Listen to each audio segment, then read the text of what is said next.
Arrêtez tout. Ce que vous faites n'a aucune importance. On vous a menti. On vous a dit que pour gagner, il fallait avoir le dernier mot. C'est faux. Ce qui va suivre est une lame. Soit elle vous arme, soit elle vous laisse exposer pour les 10 prochaines années. Il n'y aura pas de retour en arrière. Vous connaissez cette brûlure silencieuse, cette réunion où votre idée murmurée est ignorée, puis acclamée quand un autre la crie.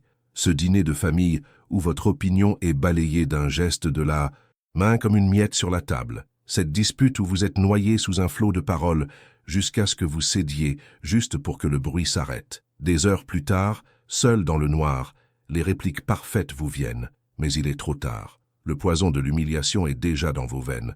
Ce n'est pas un accident, c'est un schéma. Chaque fois que vous vous justifiez, vous perdez du terrain. Chaque fois que vous montrez une émotion, vous offrez une prise à votre adversaire. On vous catalogue. Trop émotif, pas assez confiant, facile à déstabiliser. Votre valeur sociale s'érode à chaque interaction où vous ne contrôlez pas le cadre. Vous devenez une proie facile, et les prédateurs le sentent. Ils sont partout. Les manipulateurs qui se nourrissent de vos réactions. Les interrupteurs chroniques qui confondent bruit et compétence. Les détracteurs qui testent vos limites en permanence. Pour eux, votre colère est une victoire. Vos explications sont un aveu de faiblesse. Ils ne cherchent pas la vérité, ils cherchent la domination, et vous la leur donnez sur un plateau d'argent. Pourtant, vous les avez observés, ces figures calmes qui entrent dans une pièce et captent le respect sans effort. Ils ne parlent pas fort, ils ne se justifient jamais. Leur silence est une forteresse, un miroir qui renvoie aux autres leur propre agitation. Leur économie de mots est une démonstration de puissance pure. Ils n'ont pas besoin de convaincre, leur présence suffit. Pourquoi? Certains sont-ils toujours respectés sans dire un mot, alors que vous devenez une cible? La réponse est une fracture. Vous avez été programmé pour croire que la parole est le pouvoir, que le silence est une absence, un vide, une défaite. C'est le plus grand mensonge qu'on vous ait vendu pour vous maintenir à votre place, réactif et prévisible. Le silence n'est pas un bouclier passif, c'est une lame aiguisée. Et aujourd'hui, vous allez apprendre à la manier, non pas pour vous défendre, mais pour démanteler psychologiquement ceux qui osent vous tester. Ceci n'est pas une conversation, c'est un briefing de guerre. Il y a 500 ans, un homme a écrit les règles du pouvoir qui n'ont jamais changé. Nicolas Machiavel n'écrivait pas pour les philosophes dans leur tour d'ivoire. Il écrivait pour les prédateurs qui veulent conquérir et conserver le pouvoir. Il a enseigné qu'un prince doit maîtriser l'art de la dissimulation. Le silence est la forme la plus pure de cette dissimulation. Il masque vos véritables intentions et transforme votre adversaire en un livre ouvert. Votre calme devient un miroir qui lui renvoie sa propre panique, son agitation, ses doutes. Il se bat contre son propre reflet pendant que vous restez immobile. Aujourd'hui, le champ de bataille n'est plus un royaume, mais chaque interaction sociale, chaque réunion, chaque dîner, chaque dispute. Quand vous répondez immédiatement à une attaque, vous validez son importance. Vous entrez dans le cadre de votre adversaire et jouez selon ses règles. Vous lui donnez ce qu'il veut, une réaction. Mais quand vous restez silencieux, vous créez un vide psychologique insoutenable. La nature humaine déteste ce vide. L'autre va se sentir obligé de le combler. Il va se justifier, il va reformuler, il va s'affaiblir mot après mot pendant que vous ne faites rien. Vous ne gagnez pas le débat, vous le rendez obsolète. Vous le laissez se noyer dans le torrent de ses propres paroles inutiles. Ce que je vais vous enseigner n'est pas une simple technique de répartie. C'est une refonte totale de votre identité sociale. Vous n'allez plus chercher à gagner les disputes. Vous allez les rendre impossibles. Votre présence seule imposera le respect. Les gens ne chercheront plus à vous déstabiliser. Ils chercheront votre approbation. Ils pèseront leurs mots en votre présence, se demandant toujours ce que vous pensez sans jamais vraiment le savoir. Vous ne serez plus le personnage qui réagit au script des autres. Vous deviendrez celui qui tient la caméra, celui qui décide ce qui est important et ce qui ne l'est pas. Mais je dois vous avertir, une fois que vous verrez le monde de cette manière, il n'y a pas de retour en arrière. Vous ne pourrez plus jamais ignorer les jeux de pouvoir qui se cachent dans chaque discussion banale. Vous verrez les tentatives de manipulation, les tests de dominance, les pièges verbaux tendus par vos collègues, vos amis et même votre famille. La naïveté est un luxe que vous allez perdre pour toujours. Cette connaissance est une arme, et une arme, une fois que vous savez qu'elle est à votre ceinture, ne peut être ignorée. Le secret n'est pas dans ce qu'ils disent, mais dans ce que vous décidez de ne pas dire. Voici les 10 lois du silence. Apprenez-les, maîtrisez-les. Chaque loi est une lame, et à la fin de cette liste, vous posséderez un arsenal complet. Utilisez-le, et vous ne serez plus jamais la même personne. 1. Le silence de vide. La nature humaine a horreur du vide, surtout dans une conversation. Quand vous êtes attaqué, critiqué ou mis au défi, votre instinct vous crie de répondre, de vous défendre, de combler ce silence angoissant. C'est un piège. En restant parfaitement silencieux, vous créez un vide psychologique que votre adversaire se sentira obligé de combler. Son agression, privée de la réaction qu'elle attendait, va se retourner contre lui. Il va se sentir mal à l'aise, exposé. Il va commencer à se justifier, à reformuler, à minimiser ses propres propos. Il s'affaiblit à chaque mot qu'il prononce pour remplir le néant que vous avez créé. Vous ne faites rien, et vous le regardez se noyer tout seul. C'est la forme la plus pure de la contre-attaque passive. Imaginez cette scène. Un collègue vous lance devant les autres. Ton travail sur ce dossier est vraiment décevant. Au lieu de vous défendre, de lister vos efforts, de trouver des excuses, vous le regardez, droit dans les yeux, sans aucune expression. Vous ne dites rien. Le silence s'installe, lourd, pesant. 2 secondes, 3 secondes. Il commence à bafouiller. Enfin, je veux dire, il y a de bonnes choses, mais je m'attendais à autre chose sur la partie analyse. Il vient de passer d'accusateur à quelqu'un qui se justifie. Vous avez gagné sans dire un mot. Votre action est l'inaction. Après l'attaque, maintenez le contact visuel. Restez immobile. Laissez le silence faire son travail. C'est une arme qui s'aiguise avec la tension de l'autre. 2. Le recadrage par l'indifférence. Une attaque verbale, une pique, une insulte n'a de pouvoir que si vous lui en accordez.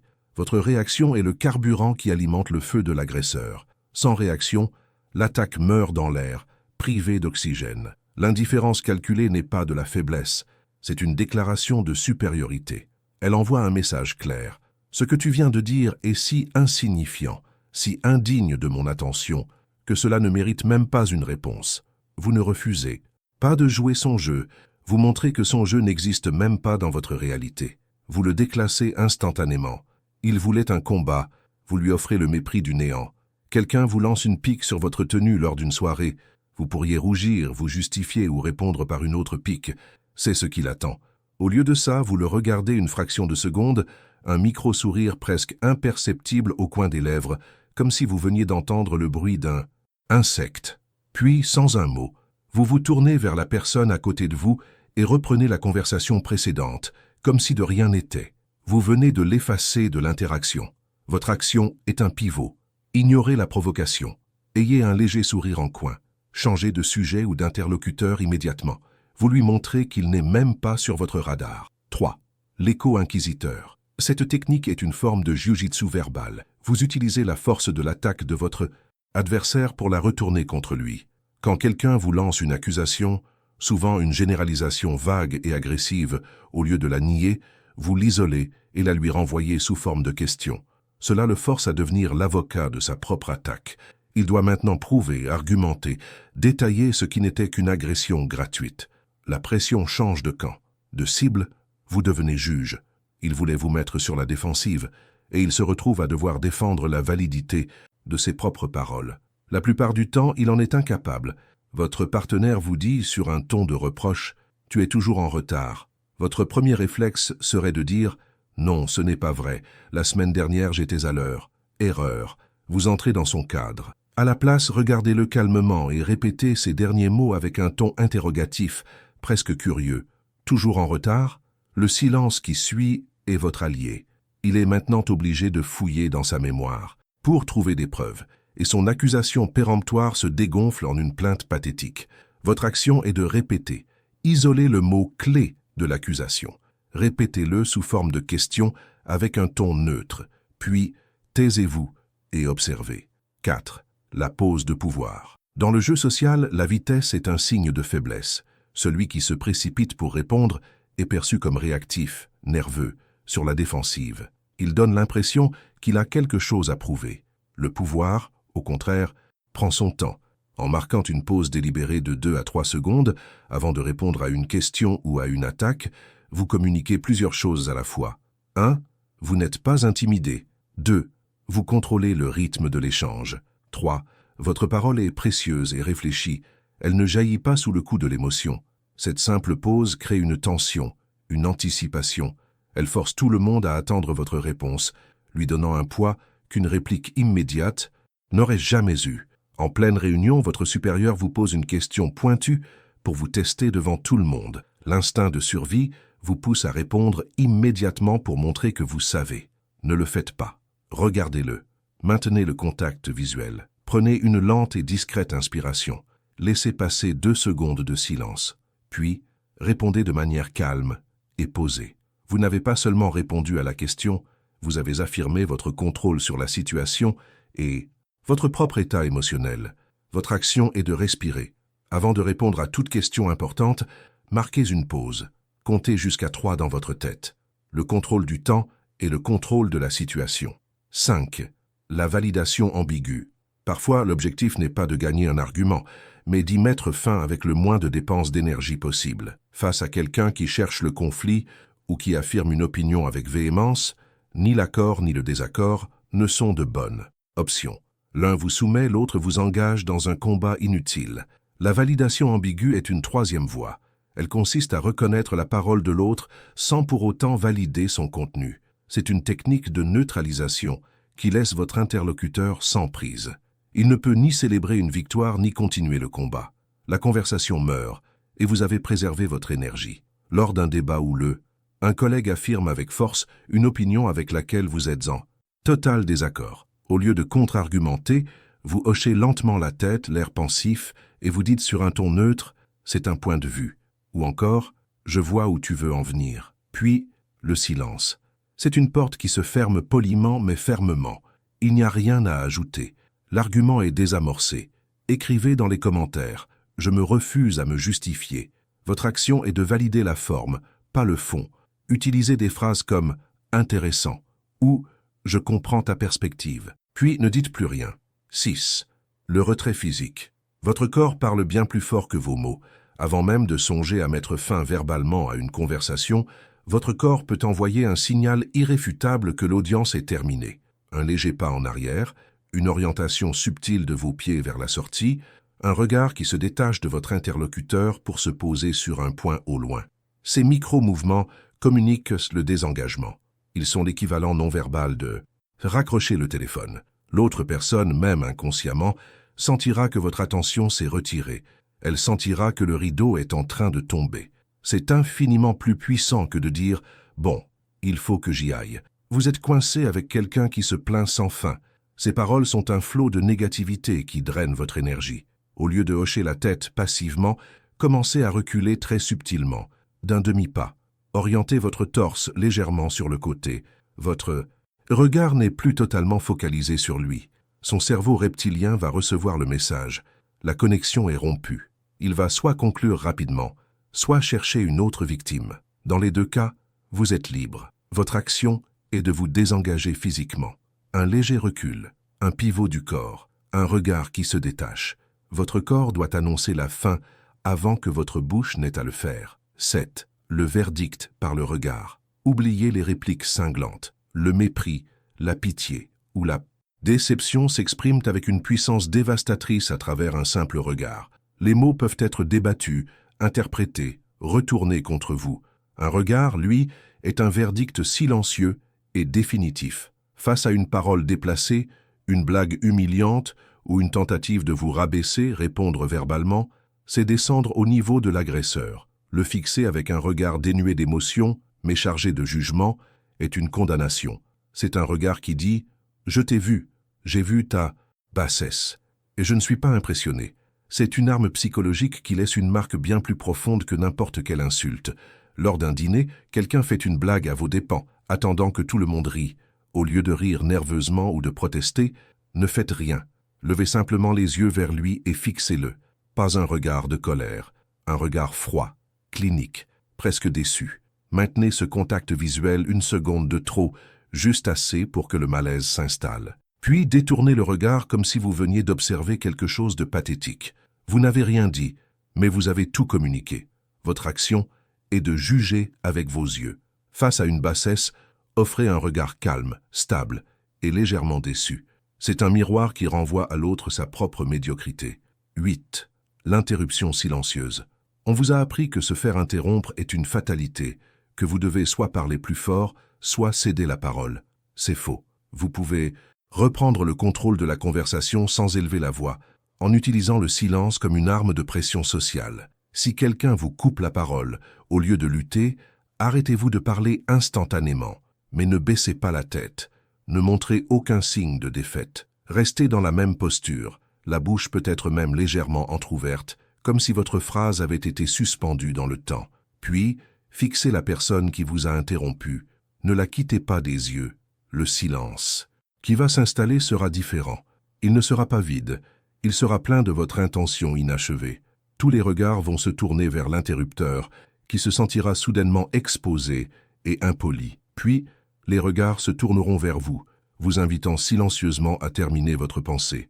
Vous avez utilisé la pression du groupe pour le faire taire et pour regagner votre place, sans un seul mot de protestation. Votre action est de geler. Si on vous coupe, arrêtez-vous net. Gardez votre posture. Fixez l'interrupteur. Attendez que le silence fasse son travail et vous redonne la parole. 9. Le minimalisme verbal. Les manipulateurs et les personnes en quête de drame se nourrissent de vos réponses. Chaque explication que vous donnez, chaque détail que vous fournissez, est une nouvelle munition pour eux. Ils cherchent à vous entraîner dans leur chaos, à vous épuiser par des conversations circulaires et sans fin. La meilleure défense est de leur offrir un mur de réponses. Courte, fermée, dénuée d'émotion. Le minimalisme verbal est une stratégie de la roche grise. Vous devenez si ennuyeux, si peu réactif, que l'autre finit par se lasser et aller chercher sa dose de drame ailleurs. Vous ne gagnez pas en jouant, vous gagnez en refusant de jouer. Un proche essaie de vous entraîner dans un conflit complexe par message, avec de longs paragraphes accusateurs et remplis d'émotions. Au lieu de répondre point par point, de vous justifier, de vous défendre, répondez par des mots uniques. Ok, vu. Ah, soit. Chacune de ces réponses est une porte fermée. Il va s'épuiser contre votre mur de monosyllabes. Il cherche un match de tennis, mais vous refusez de renvoyer la balle. La partie s'arrête et il a perdu tout seul. Votre action est l'économie. Face à une tentative de vous entraîner dans un drame, utilisez des réponses d'un ou deux mots. Soyez un mur, soyez une pierre. Épuisez-le par votre manque de réaction. 10. L'approbation ironique. C'est le coup de grâce. La technique la plus déstabilisante face à une critique absurde ou une attaque directe sur votre comportement silencieux. Lorsque quelqu'un essaie de vous provoquer en vous accusant d'être arrogant, distant ou de vous prendre pour quelqu'un d'autre, la logique voudrait que vous niiez. Ne le faites pas. Faites le contraire. Approuvez calmement son accusation. Cela crée un court-circuit total dans son cerveau. Il s'attendait à un combat, à une justification, à de la colère, en recevant un accord. Calme et souriant, il est complètement désarmé. Il n'a plus rien à quoi s'accrocher. Son attaque est non seulement neutralisée, mais elle est tournée en ridicule. On vous lance avec exaspération « Mais pour qui tu te prends ?» À ne jamais rien dire comme ça. C'est le test final. Ne vous défendez pas. Regardez la personne. Offrez-lui un léger sourire, presque amusé, et répondez d'une voix douce et posée « Tu as raison, ne dites rien de plus ». Le silence qui suit cette phrase est une déflagration. Il n'y a pas de suite possible. Vous venez de mettre fin au jeu en renversant l'échiquier. Votre action est d'approuver l'absurde. Face à une attaque sur votre personnalité, souriez et soyez d'accord. C'est la manœuvre la plus inattendue et donc la plus puissante. Vous croyez avoir appris 10 techniques. C'est une erreur. Vous avez assemblé les pièces d'une arme psychologique complète. La véritable arme n'est pas le silence lui-même. C'est le miroir qu'il crée.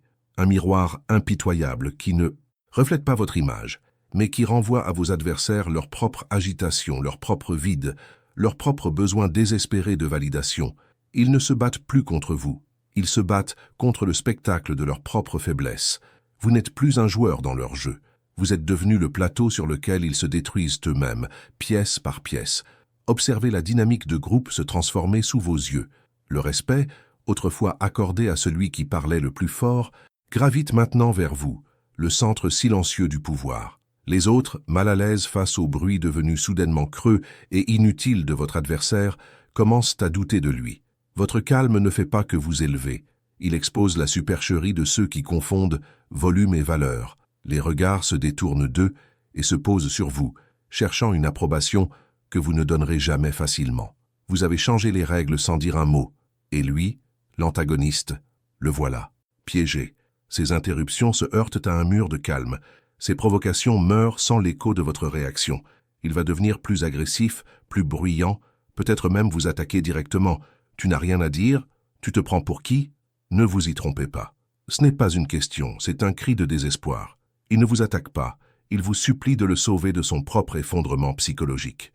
En ne lui donnant rien, vous le forcez à révéler sa véritable nature, celle d'un roi nu, dont le pouvoir n'était qu'une illusion que tout le monde peut désormais voir. Retenez ces lois de fer. Celui qui se justifie se soumet. Celui qui crie demande la permission d'exister. Le pouvoir ne réside pas dans la réponse, mais dans le fait de forcer l'autre à douter de sa propre question. Votre silence n'est pas une absence, c'est une présence qui juge, qui pèse et qui condamne. Ils voulaient un combat, vous leur avez offert le vide. Ils voulaient des réponses, vous leur avez donné un miroir. Et maintenant que vous avez ce pouvoir, qu'allez-vous en faire? Ce n'est plus une théorie, c'est votre nouvelle réalité. Vous ne marchez plus dans le monde de la même manière. Avant, vous entendiez des conversations. Maintenant, vous voyez des flux de pouvoir, des tentatives de domination, des tests de soumission. Chaque discussion est un échiquier, et pour la première fois, vous ne voyez plus seulement les pièces, vous voyez le joueur derrière, ses intentions, ses peurs, sa stratégie. Vous voyez les ficelles qui animent les marionnettes bruyantes, et vous comprenez que leur agitation n'est que le signe de leur propre impuissance. Votre calme n'est plus une absence de mots, c'est une présence écrasante, une forteresse dont les murs sont invisibles, mais que tout le monde ressent. Vous êtes devenu celui qui observe, celui qui pèse, celui qui décide si une parole mérite d'exister. Votre regard est devenu une sentence et votre silence, un verdict. Les gens ne vous voient plus comme une cible, mais comme une énigme. Ils ne cherchent plus à vous déstabiliser, ils cherchent à vous déchiffrer, et cette quête les met à nu devant vous. Ce changement est irréversible. Vous ne pourrez plus jamais retourner à l'aveuglement confortable de la naïveté. Vous ne pourrez plus écouter une conversation sans en analyser la structure de pouvoir. C'est la solitude de celui qui voit clair. Vous avez perdu la capacité de croire aux masques sociaux, mais vous avez gagné le pouvoir de ne plus jamais en être la victime. Cette lucidité est une lame froide, mais c'est la seule arme qui compte vraiment. Le monde n'a pas changé. C'est votre regard sur lui qui s'est transformé en une arme. Vous êtes désormais conscient. Et cette conscience est une condamnation pour tous ceux qui essaieront de rejouer leurs anciens jeux avec vous. Ils ne le savent pas encore, mais ils font déjà face à une personne qui n'existe plus. La jungle sociale est divisée en deux. Ceux qui font du bruit pour prouver leur force, et ceux dont la force rend le bruit inutile. Le babouin crie pour marquer son territoire. Le lion, lui, n'a pas besoin de rugir. Sa seule présence suffit à imposer le respect et la crainte. Vous avez appris à ne plus crier. Il est temps de l'affirmer. Allez dans les commentaires et écrivez cette déclaration comme un sceau sur votre nouvelle identité. Écrivez. Le lion n'a pas besoin de rugir. Faites-le maintenant. Ne réfléchissez pas. C'est le premier acte de votre nouvelle vie. Une déclaration silencieuse de votre pouvoir inébranlable. Le monde appartient à ceux qui maîtrisent ce qu'ils ne disent pas. Le pouvoir n'est pas dans le dernier mot, mais dans le silence, qui le rend inutile. On ne rit jamais de celui qui reste silencieux. Arrêtez tout. On vous a menti. On vous a dit que pour gagner un débat, il fallait avoir le dernier mot. C'est faux. La vérité, c'est que le pouvoir appartient à celui qui n'a même pas besoin de parler. Ce qui va suivre est une lame. Soit elle vous arme, soit elle vous laisse exposer pour les 10 prochaines années. Il n'y a pas de retour en arrière. Vous connaissez cette brûlure silencieuse. Cette réunion où votre idée est ignorée, puis acclamée quand un autre la crie plus fort. Ce dîner de famille où votre opinion est balayée d'un revers de main. Cette dispute où votre partenaire vous inonde de mots jusqu'à ce que vous cédiez, juste par épuisement. Des heures plus tard, seules, les répliques parfaites vous viennent. Trop tard. Le poison de l'humiliation est déjà dans vos veines. Ce n'est pas un accident, c'est un schéma. Chaque fois que vous vous justifiez, vous perdez du terrain. Chaque fois que vous montrez une émotion, vous offrez une prise à votre adversaire. Ils se nourrissent de vos réactions. Les manipulateurs, les interrupteurs chroniques, les détracteurs, pour eux, votre colère est une victoire. Vos explications sont un aveu de faiblesse. Ils ne cherchent pas la vérité, Ils cherchent la domination. Et vous la leur donnez. Comment se fait-il que d'autres, silencieux, imposent le respect sans un mot, alors que vous devenez une cible à chaque fois que vous ouvrez la bouche? Il y a 500 ans, Nicolas Machiavel a écrit les règles du pouvoir. Il enseignait qu'un prince doit maîtriser l'art de la dissimulation. Le silence est la forme la plus pure de cette dissimulation. Il cache vos intentions tout en forçant l'autre à révéler les siennes. C'est un miroir qui renvoie à l'adversaire sa propre agitation, sa propre panique. Il se bat contre son propre reflet pendant que vous restez immobile. Ce que je vais vous enseigner va refondre votre identité sociale. Vous n'allez plus chercher à gagner les disputes. Vous allez les rendre impossibles. Votre présence seule imposera le respect. Les gens cesseront de vous tester. Ils chercheront votre approbation. Mais je dois vous avertir, une fois que vous comprenez que chaque conversation est un rapport de force, vous ne pourrez plus jamais être naïf. Vous verrez les ficelles, les tests, les tentatives de domination partout. Cette connaissance est une arme qui ne peut être désapprise. Restez bien jusqu'au bout, car la 7e loi est une technique de manipulation inversée redoutable. Voici les 10 lois du silence. Maîtrisez-les, et vous ne serez plus jamais la même personne. 1. Le silence de vide. La nature humaine a horreur du vide. Quand on vous attaque, votre instinct vous crie de répondre. C'est un piège. En restant parfaitement silencieux, vous créez un vide psychologique que votre adversaire se sentira obligé de combler. Son agression, privée de réaction, se retourne contre lui.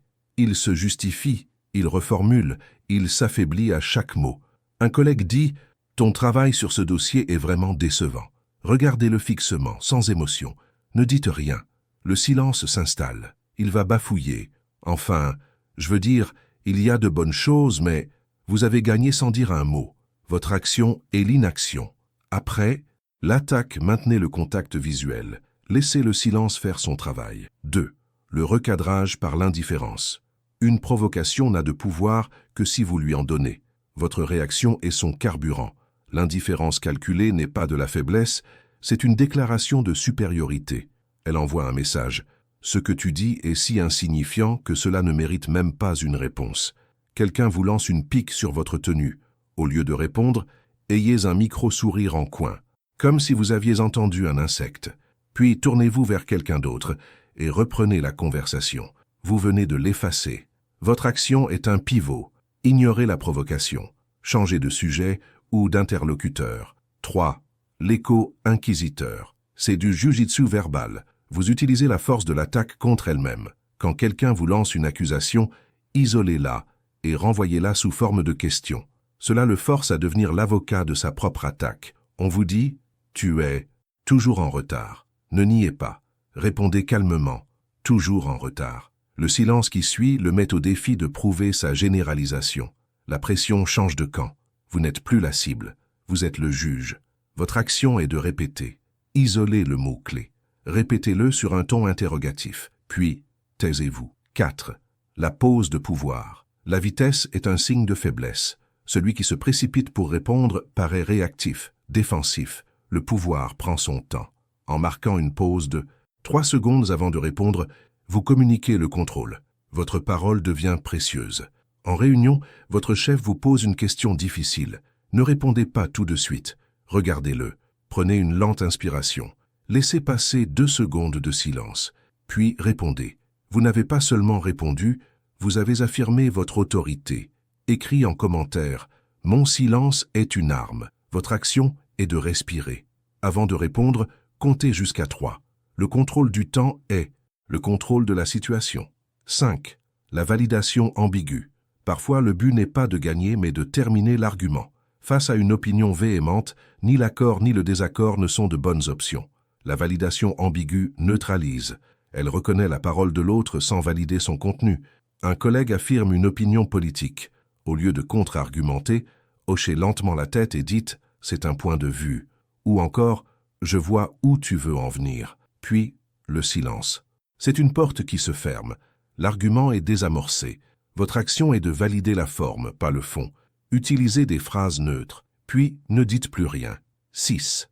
Le retrait physique. Votre corps parle avant votre bouche. Un léger pas en arrière, une orientation de vos pieds vers la sortie, un regard qui se détache. Ces micro-mouvements communiquent le désengagement. Ils sont l'équivalent de raccrocher le téléphone. Vous êtes coincé avec quelqu'un qui se plaint sans fin. Reculez subtilement, d'un demi-pas. Orientez votre torse sur le côté. Son cerveau reptilien recevra le message. La connexion est rompue. Il conclura rapidement. Votre action est de vous désengager physiquement. Votre corps doit annoncer la fin avant que votre bouche n'ait à le faire. 7. Le verdict par le regard. Oubliez les répliques cinglantes. Le mépris, la pitié ou la déception s'expriment avec une puissance dévastatrice à travers un simple regard. Les mots peuvent être débattus. Un regard est un verdict, silencieux et définitif. Quelqu'un fait une blague déplacée à vos dépens. Au lieu de rire ou de protester, levez les yeux et fixez-le. Pas un regard de colère, un regard froid, clinique, presque déçu. Maintenez-le une seconde de trop. Le malaise s'installe. Vous n'avez rien dit, mais vous avez tout communiqué. Votre action est de juger avec vos yeux. Offrez un regard calme et stable. C'est un miroir qui renvoie à l'autre sa propre médiocrité. 8. L'interruption silencieuse. Si quelqu'un vous coupe la parole, ne luttez pas. Arrêtez-vous de parler instantanément. Mais ne baissez pas la tête. Restez dans la même posture, la bouche légèrement entr'ouverte, comme si votre phrase était suspendue dans le temps. Puis, fixez la personne qui vous a interrompu. Le silence qui s'installe sera plein de votre intention inachevée. Tous les regards se tourneront vers l'interrupteur qui se sentira soudainement impoli. Puis, les regards se tourneront vers vous, vous invitant à terminer. Déclare « Je ne me justifie plus ». Votre action est de geler. Si on vous coupe, arrêtez-vous net. Fixez l'interrupteur. Attendez que le silence vous redonne la parole. 9. Le minimalisme verbal. Les manipulateurs se nourrissent de vos explications. Chaque détail est une nouvelle munition pour eux. La meilleure défense est de leur offrir un mur de réponses courtes, fermées, dénuées d'émotion. Un proche vous envoie de longs paragraphes accusateurs par message. Répondez par des mots uniques. OK, vu, soit. Chacune de ces réponses est une porte fermée. Il cherche un match de tennis, mais vous refusez de renvoyer la balle. Il s'épuisera tout seul. Votre action est l'économie. Face au drame, utilisez des réponses d'un ou deux mots. Soyez un mur. 10. L'approbation ironique.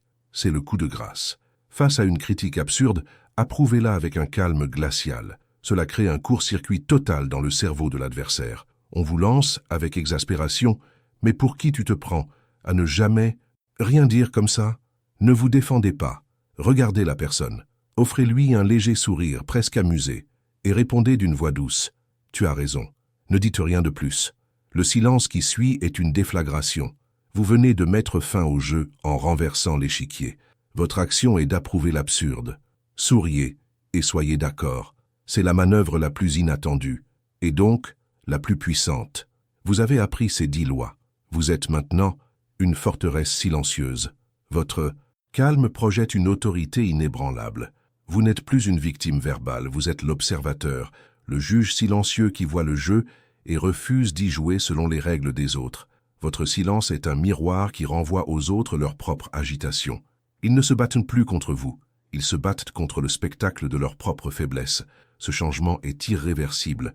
Vous ne pourrez plus jamais retourner à l'aveuglement confortable de la naïveté. C'est la solitude de celui qui voit clair, mais c'est le pouvoir de ne plus jamais être une victime. Les chiens aboient pour se donner une contenance. Le loup, lui, observe en silence avant de frapper. Ne soyez plus un chien, soyez le loup. Allez dans les commentaires et écrivez cette déclaration comme un sceau sur votre nouvelle identité. Commente, le lion n'a pas besoin de rugir. Le pouvoir n'est pas dans le dernier mot. Il est dans le silence qui le rend inutile.